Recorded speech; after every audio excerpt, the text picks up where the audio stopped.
がいるんだ。一体どうしてこんなことに。死ぬ。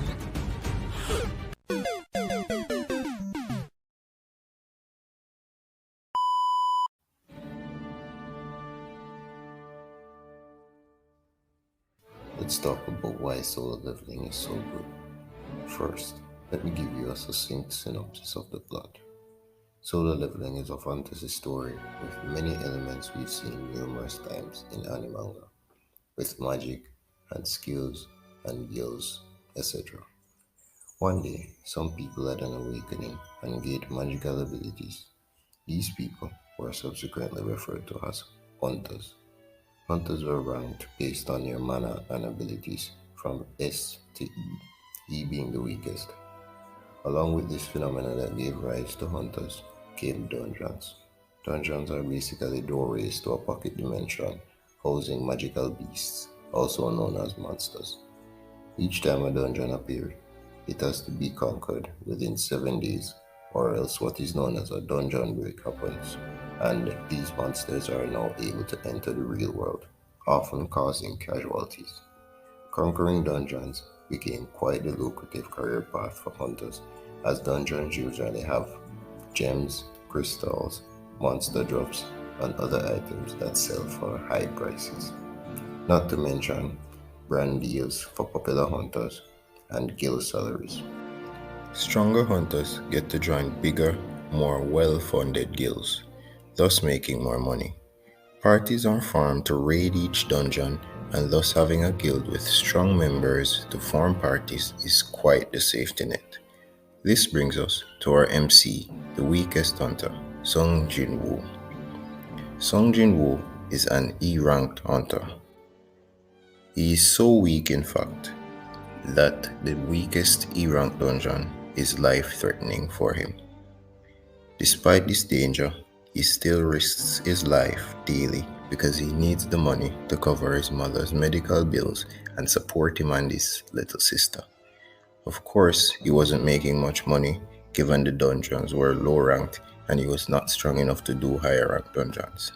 One day, Jinwoo joined a party and entered a dungeon that had a surprise waiting for him.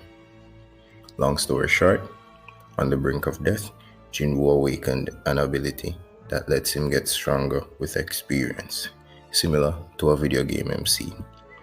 This led to the best aspect of the series and the inspiration for its name. This story is basically one big training arc and continuous battling. With other series, I often found myself wanting more from a training arc.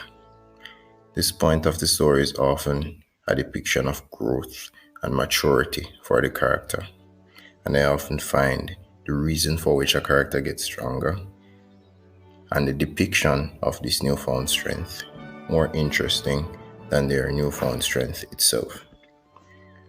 For example, Naruto training at Mount Miyaboku was just as interesting as him displaying the strength against pain, or even more so. That is why I love solo leveling. You are brought along for what is one big training arc, which works great to keep the story fresh, as with more pause come stronger enemies. Jinwoo never feels as if he was leagues above his enemies, and that always kept a sense of suspense alive. With the increase in his level also came new abilities and new ways of using previously obtained abilities, and that also kept the combat fresh. And this encouraged OMC to find innovative ways to arrive at victory. This series will definitely be a wild ride if adapted properly, giving us menacing enemies, an interesting plot, and likable characters. My only concern is the pacing.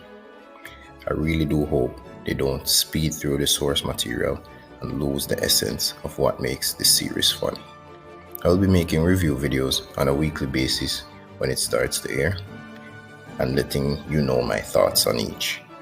Subscribe to the channel, hit the like button to help the channel grow, and thank you so much for spending your time here.